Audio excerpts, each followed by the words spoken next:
Hello, I'm Brendan Marcello. This is the College Football Insiders, your deep dive into everything going on with preseason camp. And hey, by the way, it's game week. It's week 0 in college football. We have actual college football games this upcoming weekend on Saturday. I am joined today by Richard Johnson, Matt Zenitz, and Chris Hummer. We're going to go through a lot of camp intel across the country, a big focus on the Big 12 today as well. Several programs have named their starting quarterbacks. Not a lot of surprises there, but now they know who their guys are going to be at some big-time programs. And then also, the Big 10 wants to blow everything up and expand the playoff to even more than 16 teams, which has been discussed forever. Maybe 28 teams. A lot of reaction out there from Brandon. Why not 134? Or excuse me, 136. Why not a 136 team college football playoff? Why not? The great Mike Leach used to just pitch that, right? Like he would. I'm sure everybody here has had a call with Mike Leach about his 68 plus team playoff idea back in the day. Like he would be very proud to see this continuing to expand. Well, I think it should be 137 teams. So Sacramento State, even though they're still an FCS team, could get an opportunity, right? Otherwise, they may sue you. The NCAA is about to find out. Let's just go ahead and get into that, guys. This story broke Saturday mid-morning. I was about to go on CBS Sports HQ. ESPN's Pete Thamel broke it. I quickly texted a couple of people, and they're like, oh, yeah, we discussed it this week. And I'm like, oh, God, what's going on? So the Big Ten, as ideas, is 24 teams or maybe a 28-team playoff.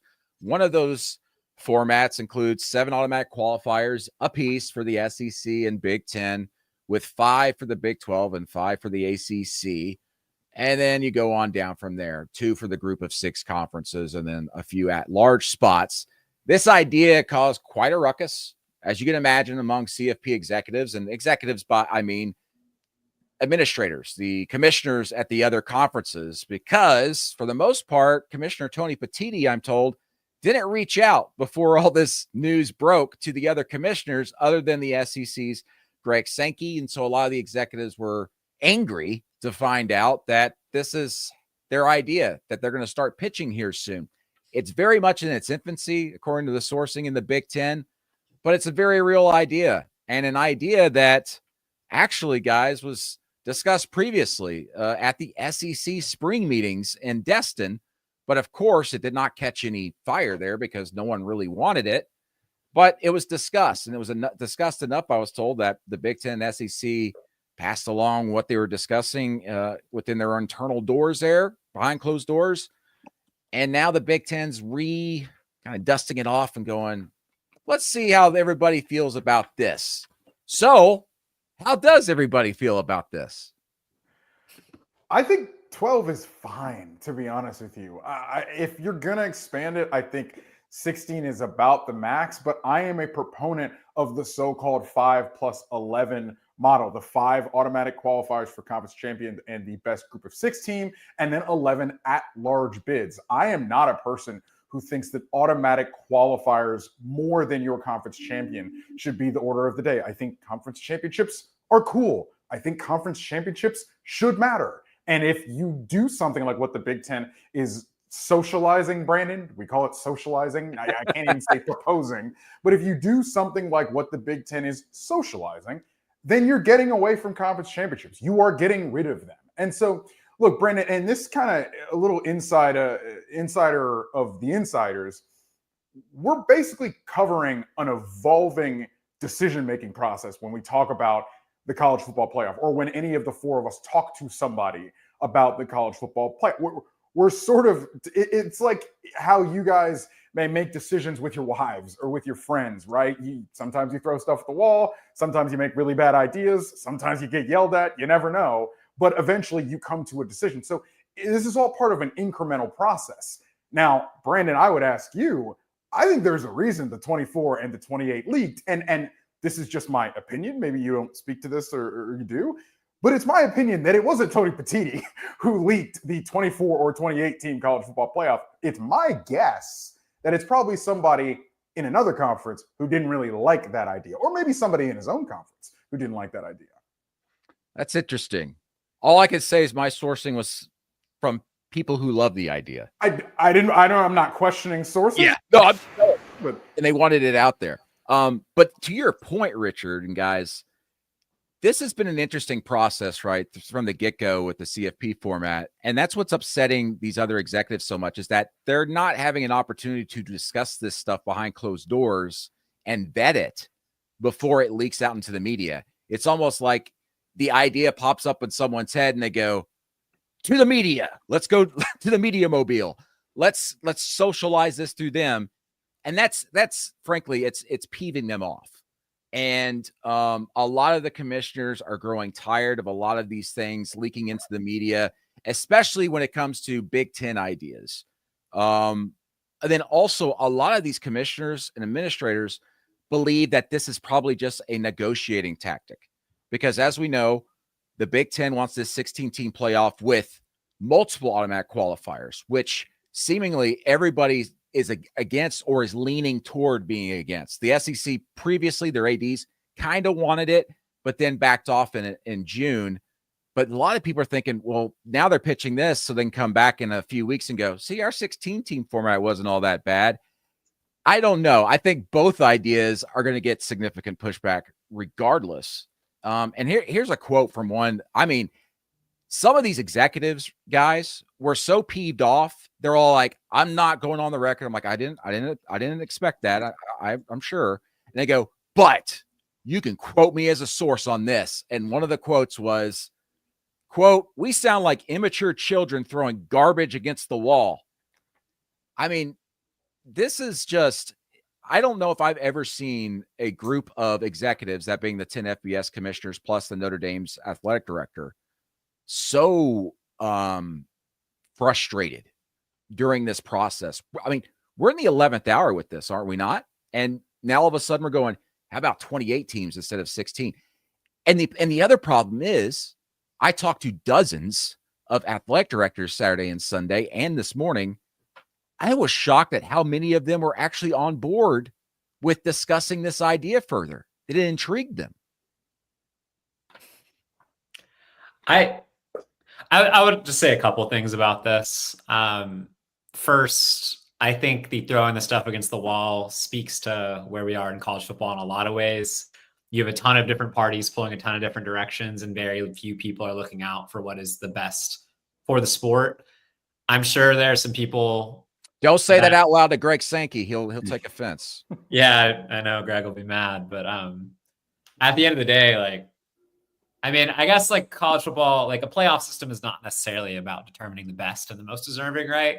Once you expand past 2 or 4, like you get into a different territory. But when you go to 24 or 28, you are compromising the value of what is the best regular season in sports.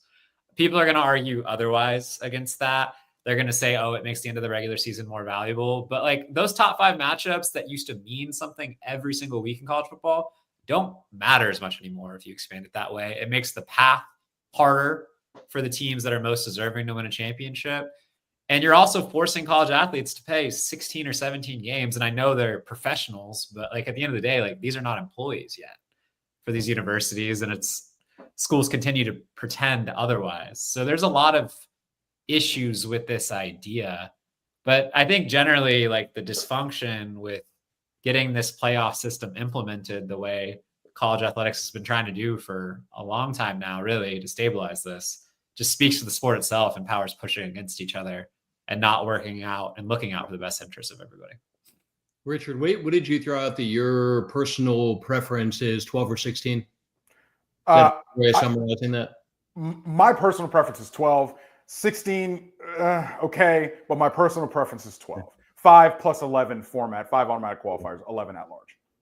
To me, and this is just my personal opinion, 12 to 16 is what works best. That's just my personal opinion for whatever it's worth, but you and I are on the same page, essentially. Y'all don't think, like, I think Michigan would have been the 7th Big Ten team in last year, right? Like, do we think Michigan wins a national championship? Yeah. Or deserve to be in that mix?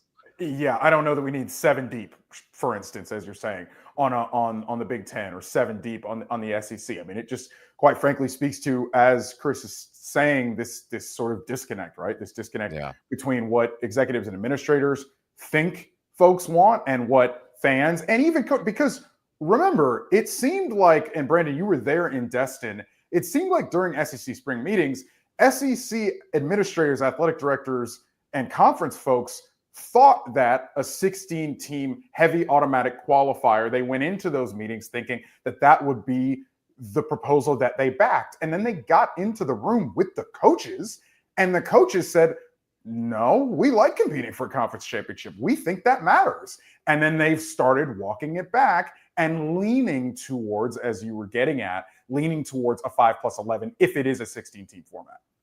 Yeah, most conferences, most coaches will tell you they like having more at-large spots. And, you know, in the Big Ten, though, a lot of people have aligned with Tony Petitti as the commissioner. I've heard some glowing things about him from ADs there. I had one call him a genius. He's ahead of his time. But remember, Tony Petitti is someone who was a TV executive, someone who came from that side. And there is quite the push right now to create more television inventory, and not necessarily just with more playoff games, but the advent and creation of play-in games, because doing so allows the Big Ten and the SEC, for that matter, to shop around new inventory that's a championship level on conference championship weekend to your broadcast partners. And as we know, the Big Ten has multiple broadcast partners, unlike the SEC, which is only partnered with ESPN. So they can shop that around to CBS, Fox, NBC. And that's something that can create more inventory for them, more money, because as we know, everybody's looking for new revenue streams, this new revenue sharing era. Everybody's losing money. They want to find new ways to create new cash flows. But I've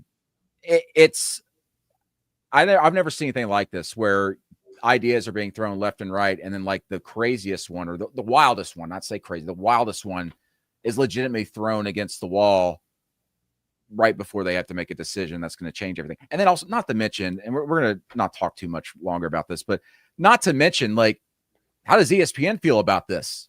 They have the broadcast rights to this. And it wasn't like they were okay and wanted to keep all of the CFP games anyway. They were sub-licensing some of those to TNT to make some money. And then also consider this. ESPN owns 17 non-CFP bowl games itself. They own and operate those. And so you take out of the playoff system this year, there's 30 bowl games, I believe, outside the CFP system. ESPN owns more than half of those. So you're going, hey, create this new CFP with 28 teams, but let's kill the bowl system potentially as well, which kills ESPN's inventory and the way they've been doing business for decades. That's a lot to ask in a matter of 3 months between now and December 1st. Brandon, it's not even 11th hour decision-making before their December 1st deadline, which Lord knows they may just blow through, because they always blow through the deadlines that they say they have to make decisions about the college football playoff. It's also the 11th hour of the football season. What other sport is trying to decide its postseason framework, understandably future postseason framework, but postseason framework nonetheless, 5 days before we kick a ball?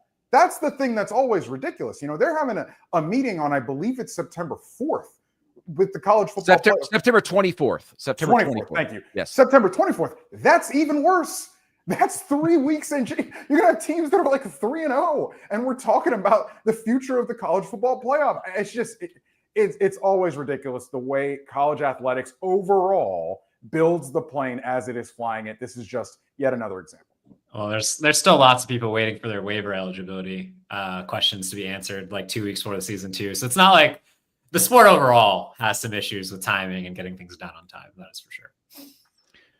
That's why we love college sports, right, guys? Because you just never know what to expect every day. But I do know what to expect later on the show. What a segue. Oof. We're going to get into camp intel. We've got a lot of quarterbacks now named as starters at some big time programs. And then we got some really great competitions going on still that we're going to get into much more here next on the College Football Insiders.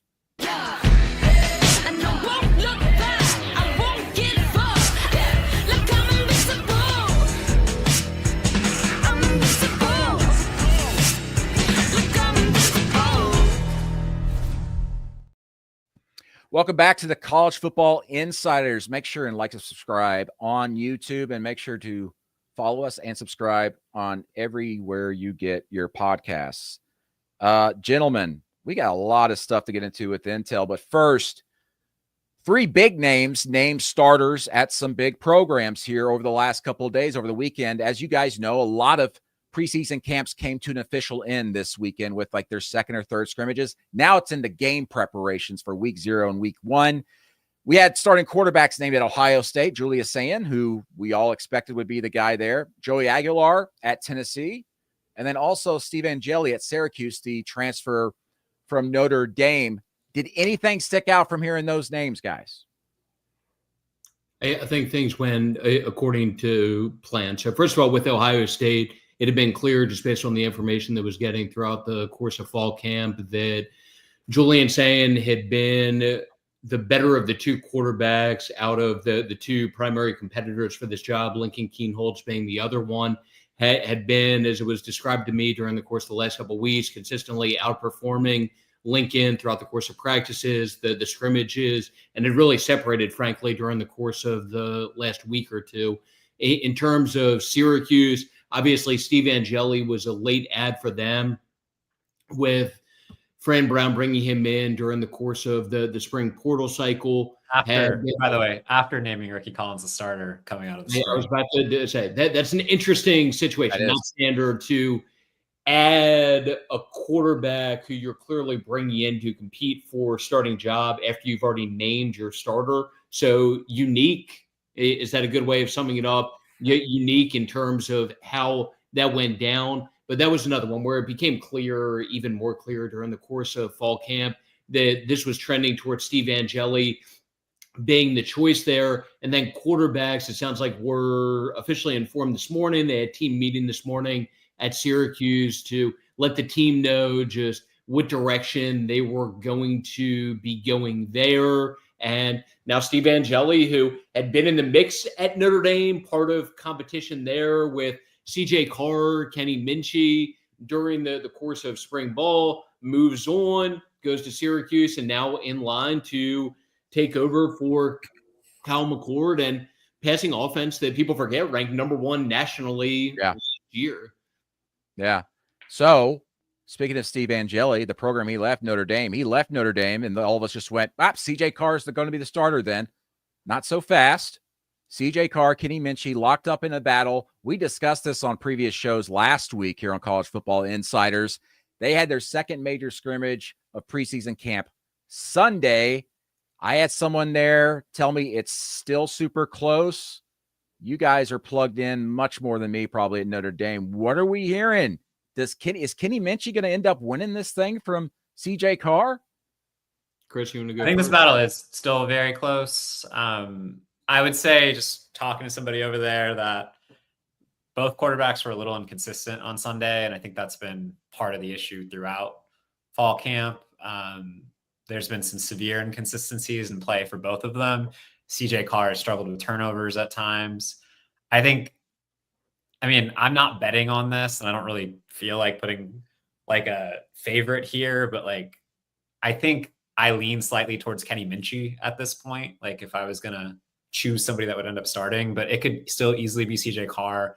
I think there was some hope around both camps over the weekend that a starter would be named right after the scrimmage. That clearly hasn't happened, at least publicly. And I think the clock is kind of ticking there for somebody to be named the guy as Notre Dame prepares for this. It's still very close all the way around. Could they play both? Until there's final decision, can't rule anything out. I will say this has gone to follow up on what both of you said. That this has gone from people viewing this as a foregone conclusion, going back to the spring, the beginning part of the summer, that CJ Carr would eventually be the starter, to this being a real battle that is, frankly, on my end, too close to call at this point. But at the very least, it is beyond clear that Kenny Minchie is a real factor in this competition. But at the same time, like the group of us had discussed this going back to even last week, they still had to get through that scrimmage this past weekend. And these scrimmages, as you guys know, can carry a lot of weight as coaches make final determinations on what they're going to do. And going into the weekend, I was expecting, to just completely honest, for there to be finality and a decision within a couple of days of that final scrimmage. Right now, I'm honestly not sure when that final decision is going to come. I spoke to a former player who I think sums it up pretty much, how the Notre Dame fan base feels about it. He basically just said, it's getting annoying at this point in time. As we get deeper into camp, you mentioned it, Brandon, after second and third scrimmages, you should be turning the page into game prep. You should have your guy. Ohio State had a quarterback competition and then just named their guy.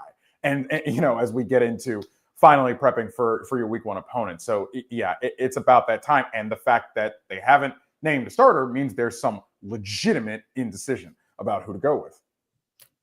Meanwhile, I will say real quick to Richard's point, like a lot of these have been quarterback battles. Like a lot of the ones we've talked about today have been quarterback battles and quotation marks. This is a legitimate quarterback battle. There are no quotation marks. There is legitimate indecision there because it has become too close to call in a lot of ways for the staff.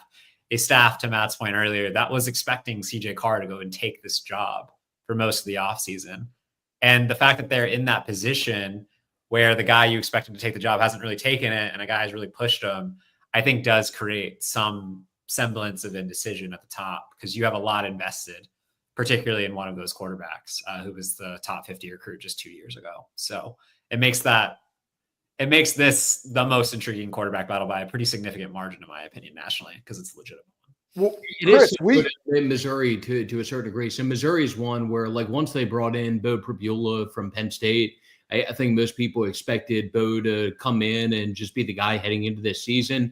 And obviously the circumstances are different building up or leading up to this point. But that has, along the lines of Notre Dame, gone from someone being viewed to a large degree externally as the clear favorite to win the competition to the battle now being truly neck and neck, to where if you talk to people on staff, it's too close to call. So I think you would get that feedback from Notre Dame right now, depending on who you talk to, just like would get that from the Missouri side. Like, it reminds me of that a little bit, where depending on who you talk to inside those buildings, I think you'll get that kind of feedback that it's frankly too close to call as things stand right now. And I think the reason why it's too close to call is another thing that I think doesn't really fill you with promise, especially if you're a Notre Dame fan heading to Miami week one, right? This is kind of a situation like we had last year with Michigan. And Matt, you covered that story really well, where you go into camp thinking, well, all right, it's probably going to be Alex Orji. And then 1 week becomes 2 weeks become 3 into camp, and Orji hasn't won the job. And it's not a situation where the backup is playing up to the level. It's the presumed incumbent starter playing down. That's the problem that I think we have here with Notre Dame, as I understand it from the way you guys have explained it. I do want to just add real quick, and I'm sorry to belabor the point. Like, in Missouri's case, I think part of it is Sam Horn playing very well, right? And I think Kenny Minchie has also performed, I think, really well. But to Richard's point, like, it is some of the regression, at least on Notre Dame's side. I wouldn't say as much on Missouri's side from the presumed starter from what you expect to see. I want to get into these other quarterback competitions, and Matt, you mentioned Missouri. Going into that, I mean, in this NIL era, all I could think of is when we see a big time quarterback go to somewhere, it's like, well, they invested in them, and so the expectation is you're going to be our starter, and it's got to be a little bit awkward when you're in a heated quarterback competition or there's some indecision there going into, ticking down the clock here. Less than 2 weeks of the season. Yeah. So Chris brought up Sam Horn. So part of this is the fact that Sam, who's a former 4-star recruit, has grown, has progressed, and done good things to the point that has put himself in legitimate contention for this job. This is one where, like, if did have to bet on it, I'm not saying I would be comfortable doing that, but if I did have to bet on it, I would still bet on Bo Pribula to ultimately win the job. But that has become tighter than what I was expecting heading into fall camp, and really going back to when they originally added Bo, who that was a significant investment on Missouri's part. There were some other prominent teams around the country that were after him, that were interested. He picks Missouri, viewed that as a deal that that would have expected him to, I'm not going to say run away with it, but to ultimately win that job and secure that during the course of fall camp. And obviously that's still ongoing at this point. So some of the other competitions that are still. Tell me about Colorado.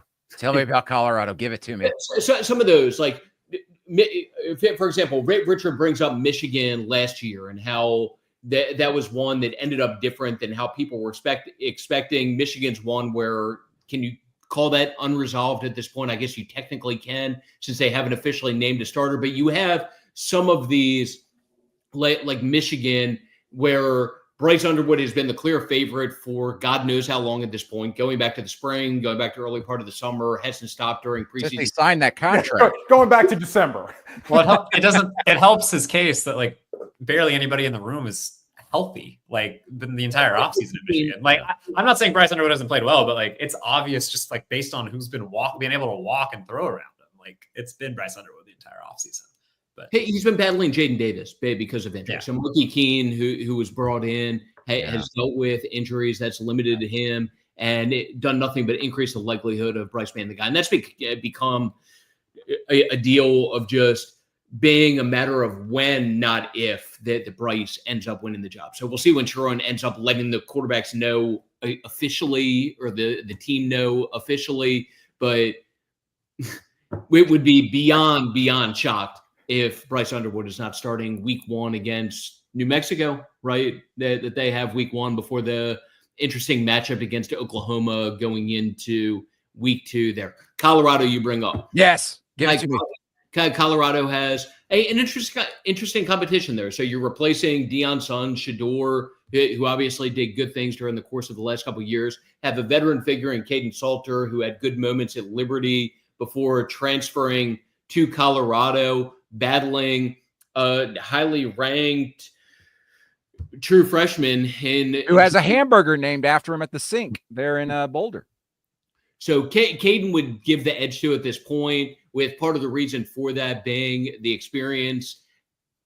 I will say Julian has continued to do good things behind the scenes. So even if when Caden is the starter to open the year, Julian is flashed enough and is talented enough that could see that being a deal where the competition is essentially ongoing throughout the season. And if Caden falters whatsoever, then I could see Julian getting an opportunity there. Like, legitimately inside that building is viewed, just based on some of the stuff that he showed or shown behind the scenes, as someone who in the next few years will be an NFL player, has been that good and impressive behind the scenes. He's just a true freshman who I think is still like 17 years old. So the experience part of it, big time factors or big time advantage for Caden Salter there. Yeah. Both Juju Lewis and Caden Salter were taken to Big 12 media days, which you rarely see two guys who are in a competition, let alone one of them being a true freshman, brought to media days to face that kind of pressure. But two very talented guys. I can't wait to see. And like you said, fully expecting both of them to play this year.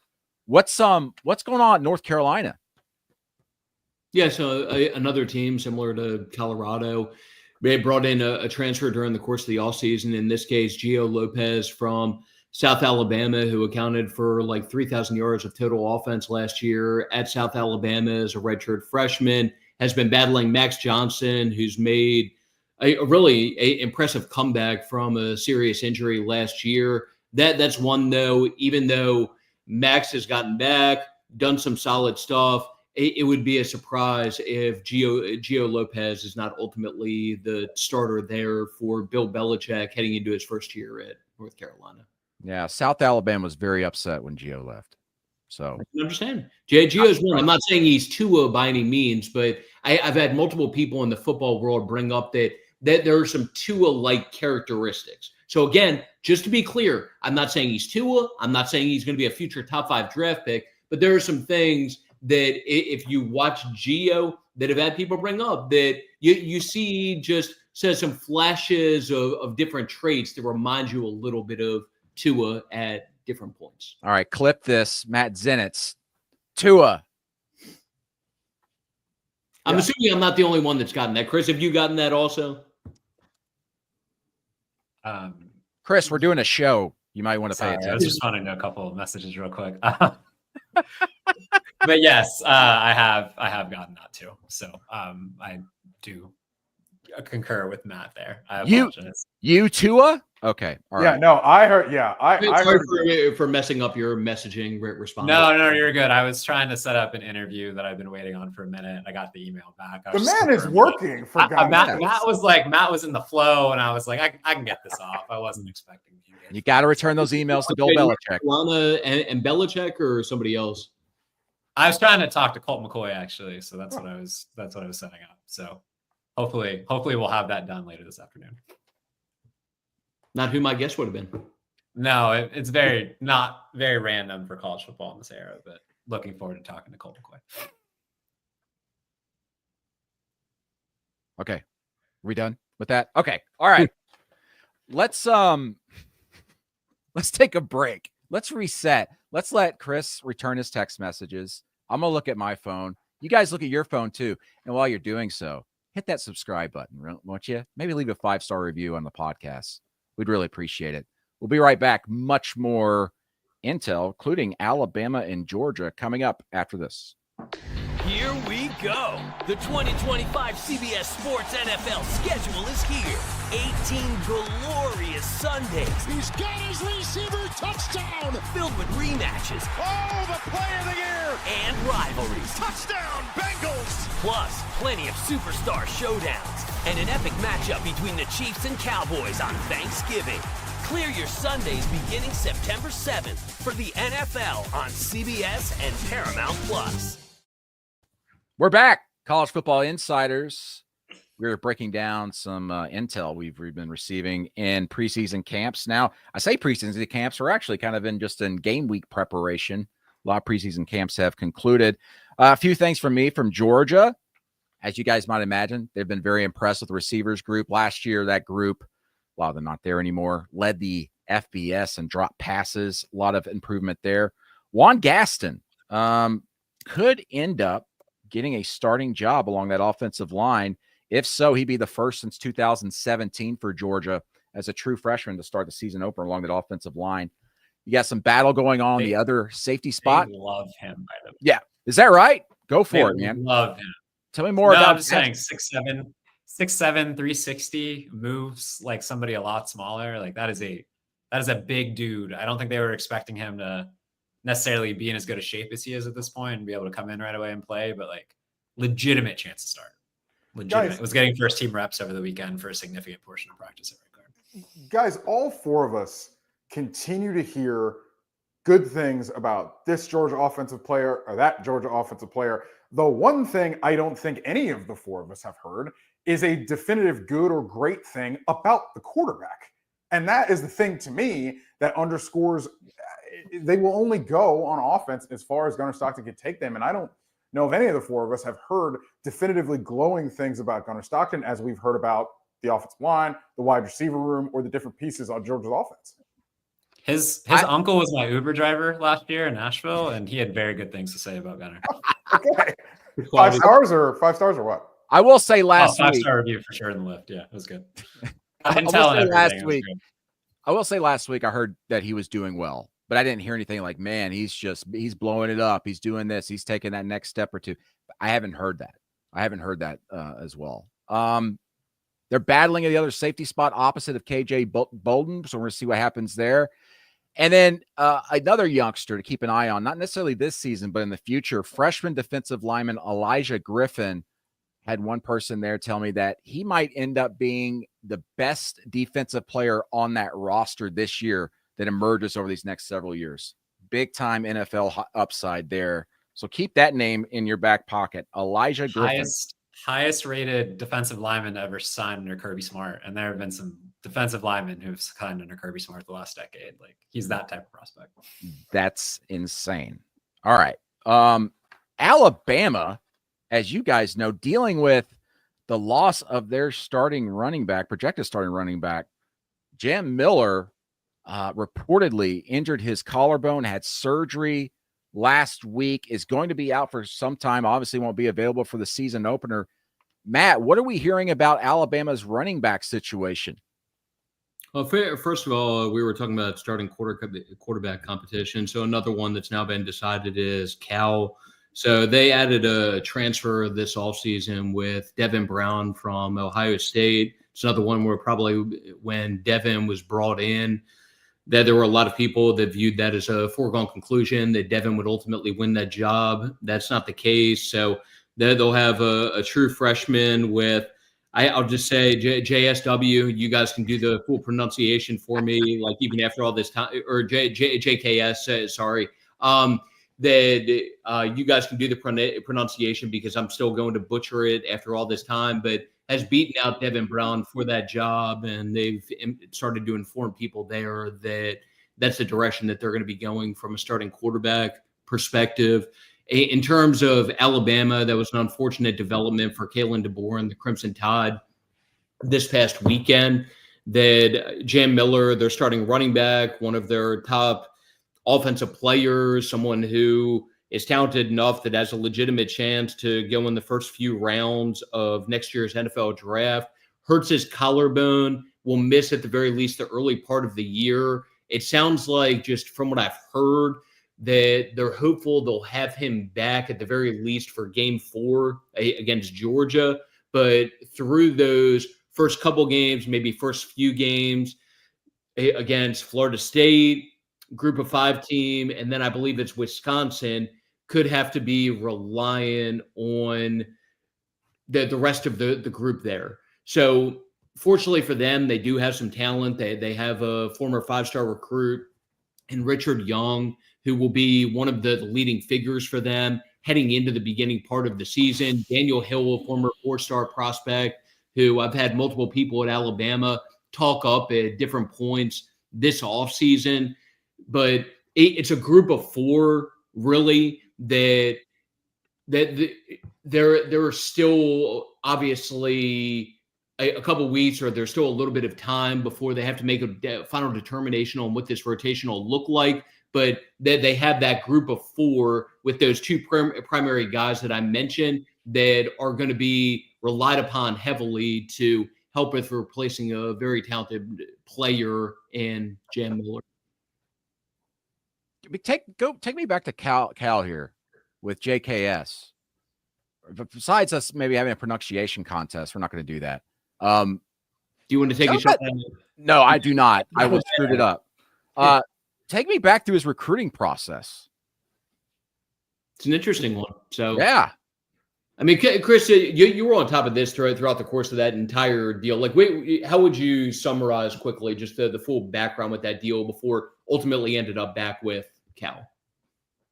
Well, I mean, Cal had a very interesting quarterback offseason in general, like going back to Fernando Mendoza, leaving the program pretty suddenly for Indiana. And then JKS was in that class. They had a coordinator change. JKS ended up going to Oregon for a very brief amount of time. And Cal was able to reel him back. I think it helps that they solidified their coordinator position. They brought in Brian Harsin, but also they added some other pieces on that staff that I think brought some comfort to that side of things, that it was going to work. And it doesn't hurt that a lot of money was freed up when Fernando Mendoza left for Indiana.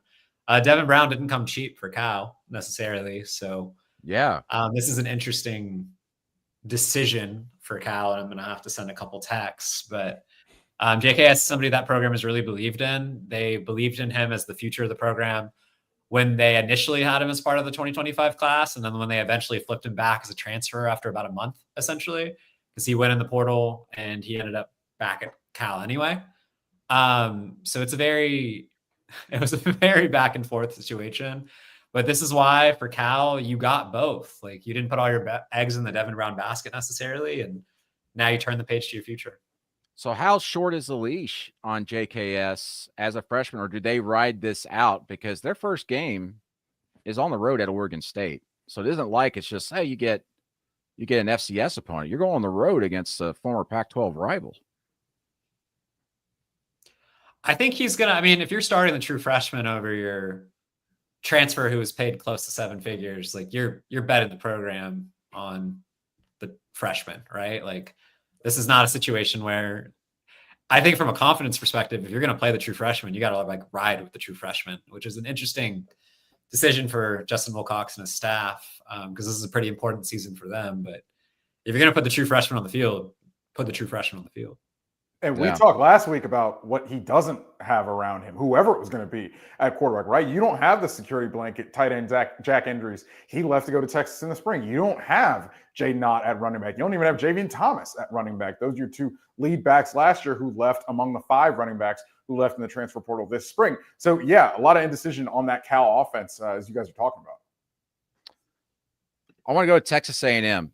This is a team this year year 2 under Mike Elko that I don't know if a lot of people are necessarily talking about them because, one, it just in the state of Texas, the Longhorns usually suck the air out of everything when we talk about coverage. But they returned Marcel Reed at quarterback.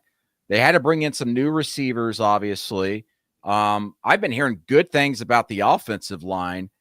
But overall, as a team, I don't quite know what to expect out of this A&M program. And luckily, Chris Hummer did some digging. What are we hearing in College Station this year in preseason camp?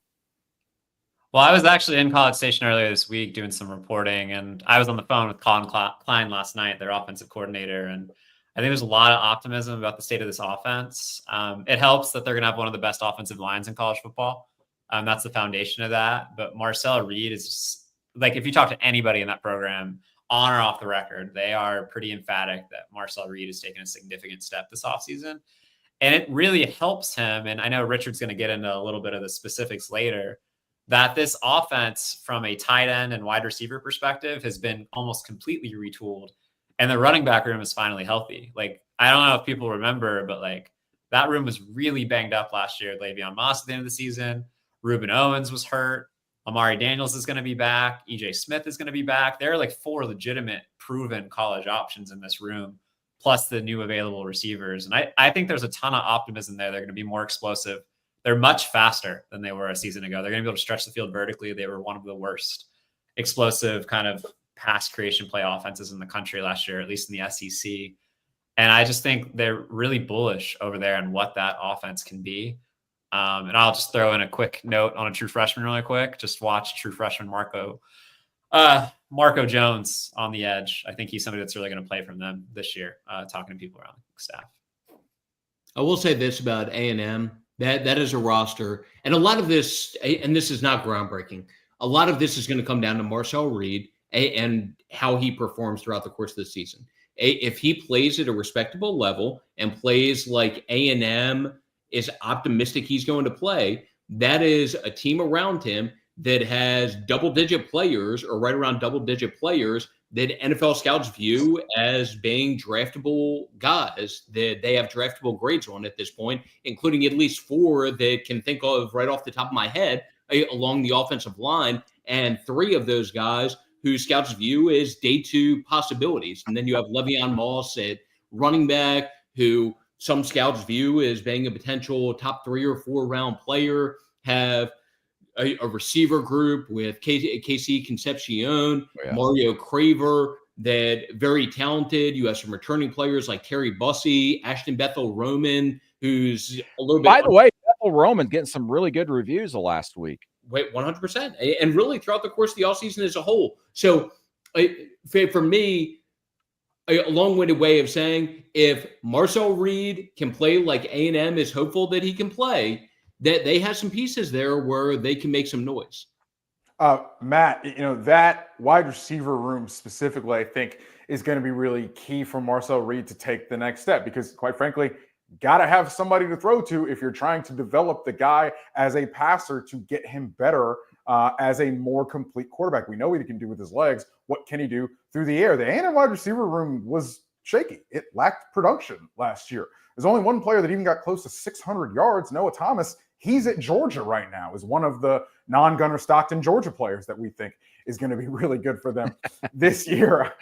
You brought him up, Mario Craver.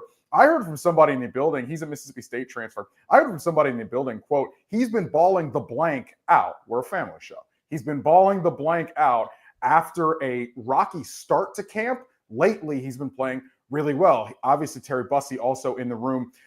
It doesn't sound like he's going to actually have a dual threat role. He's got some return ability, but Mike Elko said earlier in the season that no, he's just going to stick at wide receiver. He's going to continue to do his thing. And then there's Jerome Miles, former 5-star. Junior and senior years in high school ended due to injury, ACL injury, and a foot injury, respectively. But this guy is really fast. He's the Utah record holder in the 100-meter dash at 10.36. He offers them a level of verticality if they can get him on the field as a young player. Again, speed. Not just the receiver group, but somebody who will contribute in the passing game to go along with that, who's an interesting player, Amari Niblack.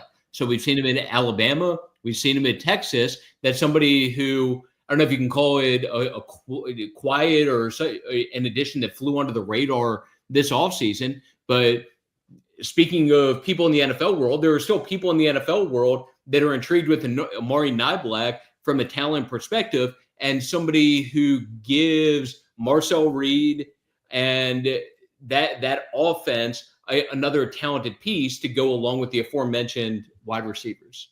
Well, Amari Niblack fell completely out of Texas's rotation last year, so I can understand why people would forget about him. But I mean, if he continues to grow as a blocker, I think there's some people at A&M that are very optimistic he can be a pretty significant contributor in the passing game for them, for sure. Hey, can I backtrack real quick to Gunnar Stockton also? So for whatever it's worth, I have gotten good feedback on Gunnar Stockton during the course of fall camp. So another one who has a ton of talent around him. We've talked about the receiver group. We talked about it last week in terms of some people at Georgia feeling like this may be the deepest, most talented overall receiver group that they've had going back to the AJ Green days. Obviously, they have talent along the offensive line. Georgia's always going to have talent at running back. They have talent at tight end once again. But for what it's worth, have gotten good feedback on Gunnar.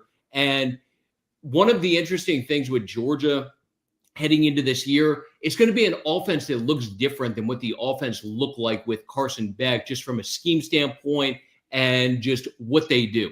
This is going to look more in terms of the overall operation, based on how it's been described to me, what they look like with Stetson Bennett compared to what it looked like with Carson Beck. Matt Zennett's giving Gunnar Stockton some rave reviews because he knows he's going to be in Atlanta soon and he needs a good Uber driver from his uncle. Get that 5-star review in there. But, you know, it's not surprising. I mean, Gunnar's a veteran guy. We saw him gut out. I mean, the SEC championship game, heck, even the Sugar Bowl. The Sugar Bowl, he barely had any protection, and he was still able to make several throws in that game that I thought were still impressive, despite them getting just creamed in the trenches by Notre Dame. And I do think that's something that people over there are bullish on with Gunnar Stockton, the kind of mobile. Matt mentioned this a little bit, looking a little bit more like Stetson Bennett. Like, Gunnar Stockton's mobility makes a difference, especially for an offensive line that last year certainly didn't always play up to Georgia standards, and this year potentially starting a true freshman certainly has, like, even as bullish as they are on the true freshman, has some question marks there too, as that group kind of comes together early in the fall. So I think having somebody that with Gunnar Stockton's mobility is a boon for Georgia. Do you know an important part of this also? So as a quarterback, it's important to have a certain amount of mental resolve. Obviously, the talent piece, extremely important, but so is just the ability to move on from mistakes and being at a certain point in terms of that mental resolve. And something that was brought up recently, I want to say going back to their first scrimmage, that stuck out to people there was actually one of his mistakes or a play that didn't go well. So he had a pass, I want to say, that was intended for Dylan Bell, if I remember correctly. Dylan didn't catch it. Ball got tipped up in the air, got picked off. A negative play for the offense, a negative play for Gunnar, and just quickly moved on, bounced back, and was strong performance-wise coming out of that, which was something that stuck out to the staff, and they were happy about just the way that he bounced back from a negative play. Here on the show today, we're going to end the show here later with Chris Hummer's 30 under 30 list. It's an annual list. This is the 9th iteration of it. I'm looking forward to getting into that. But before we do that, we got a grab bag of Big 12 intel from the man himself, Chris Hummer. He's down in Texas, so of course he just like goes around all these Big 12 programs, and they just welcome him in with open arms. They go, "Hey, what do you want to know, Chris?" What do you want to know? We'll just give it to you. So what's going on at TCU? Let's start with them. The Horned Frogs. They're going to bounce back this year, man? Exactly how it works, Brandon. I'm so glad you set me up this way. This is what my life is like as I walk into these Texas colleges. RJ is also going to help us. Richard over here is also going to help us with sorry, I got the RJ rights in my head. I apologize, with this Big 12 grab bag. But let's start at TCU. We'll go quick. They're very, very happy with their wide receiver room. They lost 2 draft picks to the NFL last year. They're almost totally resetting. But Eric McAllister's had a huge offseason for them. He balled out in their bowl game last year. They think he's going to be a legit number 1 target. Jordan Dwyer, coming in from Idaho, was a 4-star receiver. He's going to be huge for them as well. Joseph Manjack is a transfer coming from Houston. I think he's been a little banged up in camp, but they're very optimistic about what he's going to provide as a steadying presence. And then 2 freshmen to watch out for. One is Ed Small, 4-star recruit, catches everything. As somebody told me there, he is basically like sticky gloves for hands. Like, he doesn't drop anything. Like, he is a really reliable target. And then a guy that's been making noise for them as a freshman is a 3-star recruit named Jacoby Hayes. He didn't have a ton of hype coming into this year. He was coming in during the summer, but he has just come in and lit it up. He is somebody that brings an explosive element to the offense, and people around there really think he's going to have a chance to contribute this year, even as deep as that room projects to be. I'm going to move up on I-35 to Oklahoma State to Stillwater. That defense has had a really strong fall camp. Talking to people around there, they've been really good. That is a nice change of pace for the Cowboys, because they've had one of the worst defenses in the FBS the last 2 years. They've made a coordinator change, and I think there's a lot of optimism around Stillwater for what that unit's going to be. Conversely, the quarterbacks have been very up and down in Stillwater. They brought in a transfer. The fact that Mike Gundy told me at Big 12 Media Days that he goes, I know the names of my players, but I'm not sure I could match their names with their faces because there's so many new guys on that roster. Well, there are a lot. One of them is Haas Haney, who is a transfer from TCU, who I think probably projects as a starter. He's competing with Zane Flores, a former 4-star recruit, for that job at quarterback. And I think that offense could maybe have a slower start to the year if those 2 quarterbacks don't come together a little bit more. Doug Meacham's their new offensive coordinator, came over from TCU, brought Haas Haney with him, essentially.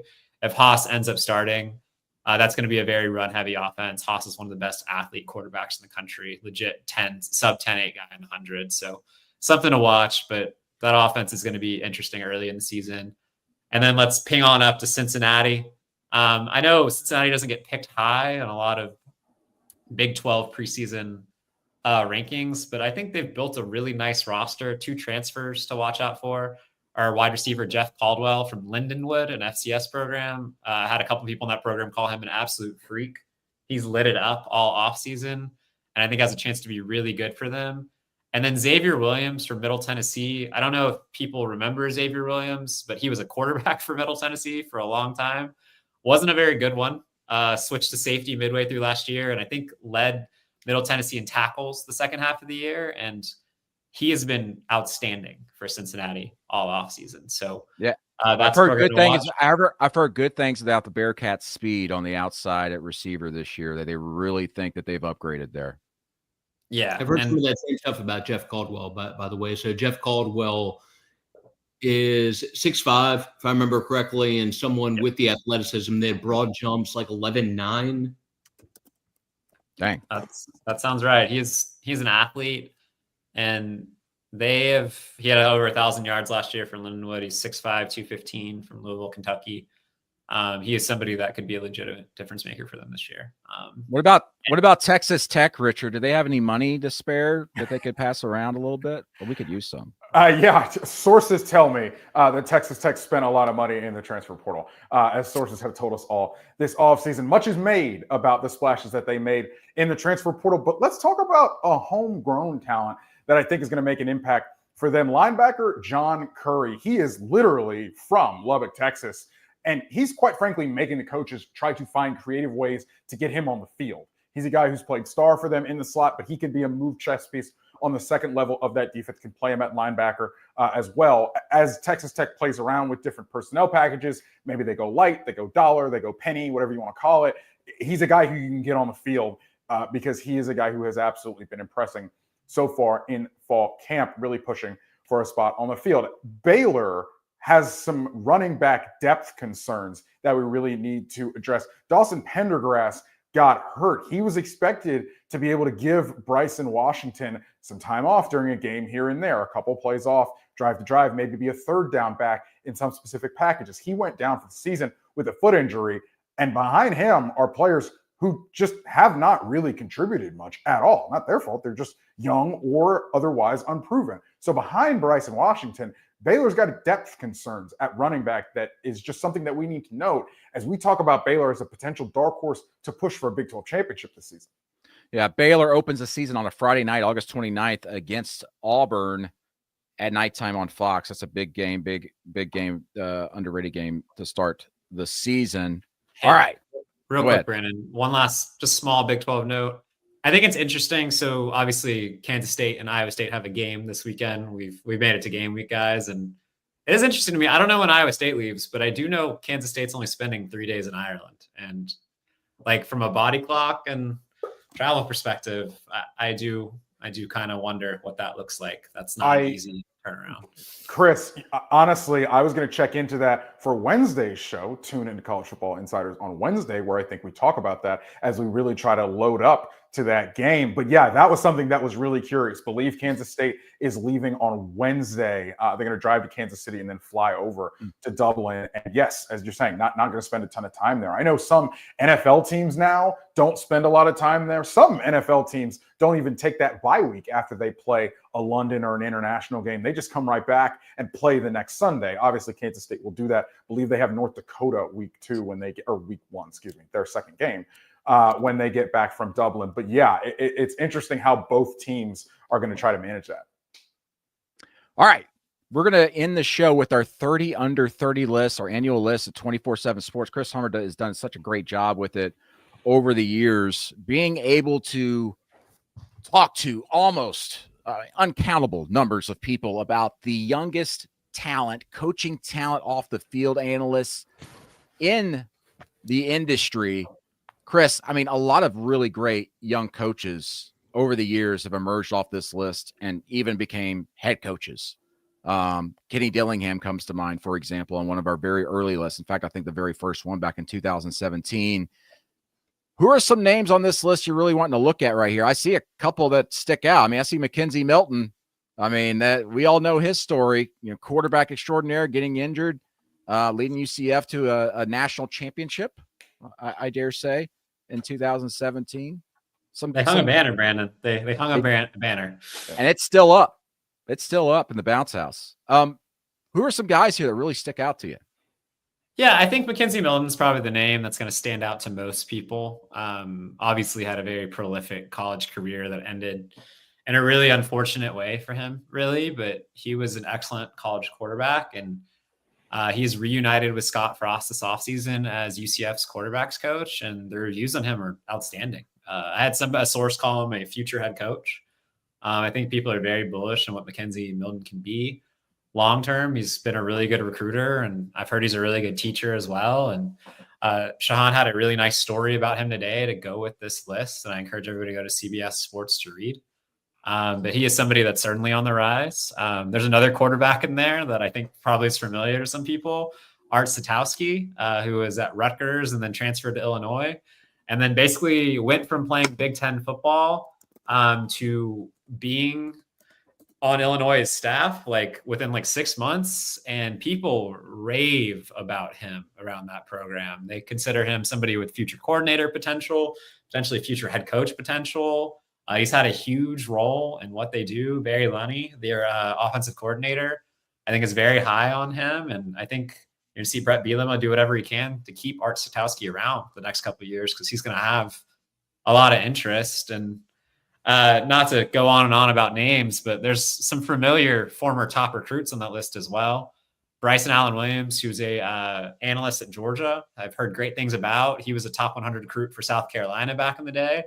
And then Trey Williams, who's the special team / outside linebackers coach at South Florida, former 5-star recruit at Auburn, played a lot of football for them. So basically what I think about this list is every year, it's just a reminder that everybody's getting super old because those guys that you watched on TV and covered are now coaching. Chris, exactly right. Chris, I was going to say, first and foremost, great work as always doing this list. I think that what really jumps out to me is that all four of us talk to a lot of coaches who bemoan the current state of college football, who talk about wanting to get out, who talk about wanting to go to the NFL, who try to go to the NFL every single offseason. But I think this list shows that there are really talented young people who want to stay in college football and have an impact in college football and continue to make this sport great and continue to build their careers within college football. Absolutely. Some guys that really stuck out to me when I was looking at your list this morning, Chris. The first one that really popped out to me was Chandler Burks at Army, the running backs coach, who was previously at Kennesaw State, was a play caller there, had to be elevated to interim head coach. He's the type of guy that his mindset, I think he's going to end up being a head coach. I think we talk about guys that could be head coach sooner rather than later of all these guys on that list. I think he fits the bill. Chandler Burks, that's the one I really, really have eyes on. Sam Popper at Michigan, the director of recruiting there now. He certainly stands out as well to me. Yeah. And I had somebody tell me of Chandler, like if he wasn't going to be a high level head football coach in college eventually, like they fully believe he would be a CEO. And I really don't, I do not think people speak that highly of people often. Like I feel like people are pretty blunt in these situations, which is one of the great things about this list. People are very, very open and honest about their guys. And like the feedback on Chandler was outstanding. And there's a ton of great names on that list. Like I'm very bullish on the list for the future. Sometimes I think like list is a lot of work and I look back on it and I'm like, I don't know how these guys are going to do, but I went back to our 2017 list before writing this and there were 3 head coaches on that list. I think like 5 big time, like power 4 coordinators, a GM, an AD. Like, I think we've done a pretty good job over the years identifying these guys. Like, and that started with Barton Simmons and Steve Wiltfong back in the day as well. So I hope that can continue. Yeah, impressive lists over the years. You go back and look at some of these lists, you're like, yep, know that guy. He's doing well. He's doing very well. And then also because we're allowing an unlimited amount of on-field coaches these days, Chris, you're looking, I mean, you did a ton of research for this. You said there's over 100 coaches who are under the age of 30 now in the FBS. Yeah. On-field coaches, and obviously on-field is a bit of a fluid term these days with the unlimited counting and titles and stuff like that. But there are more young coaches than ever, which I think speaks to the state of the industry as well. Like, it is a difficult time in college athletics as a coach and as a staffer. The hours are extreme. The recruiting demands are significant with the way the calendar works. And I think youth is more important than ever in college football. Obviously, experience matters, but you're seeing schools go younger and younger on their coaching staff. And when you have over 100 on-field coaches under 30, plus an army of staffers, and then FCS coaches and personnel staff as well, like a list like this becomes very hard to narrow down. But yeah, there's a ton of really great young coaches in this sport, and this is just scratching the surface of that group. I want to end with this. So there's 1 or 2 names on that list that you say will be head coaches. Who are they? Well, I mean, it's a long way away for that, but I can only go with what people tell me. And I think McKenzie and Chandler are the 2 names that I had specifically get brought up in the head coach conversation. I'm trying to take a look there and see if anybody else I've had feedback quite that strong on them. And they've all had strong feedback to their own degree, but the Art Sitowski feedback has been really strong. But yeah, I think those are 2 if you're looking for future head coach candidates that I would bring up at least initially. But we're still like a decade away from some of these guys breaking into that area things. So we'll see over time. You never know. 9 years ago, the first list comes out and Kenny Dillingham's already a Power 4 conference head coach at his alma mater, his dream job, and he's already been to a playoff game as a head coach. It happens. It can happen fast. Life comes at you fast. Well, that's going to do it for this episode of the College Football Insiders. I'm Brendan Marcel for Richard Johnson, Chris Hummer, and Matt Zenitz, who you may have noticed kept popping in and out if you're watching the YouTube feed on this because he's got so many sources he's got to talk to. That's going to do it for this episode. It is game week, folks, and on Wednesday, Richard Johnson's going to take over the show and probably look a little bit more ahead to Saturday at some games we're actually going to be able to watch and cover and talk actual college football. Thanks for joining us, and we will see you down the road.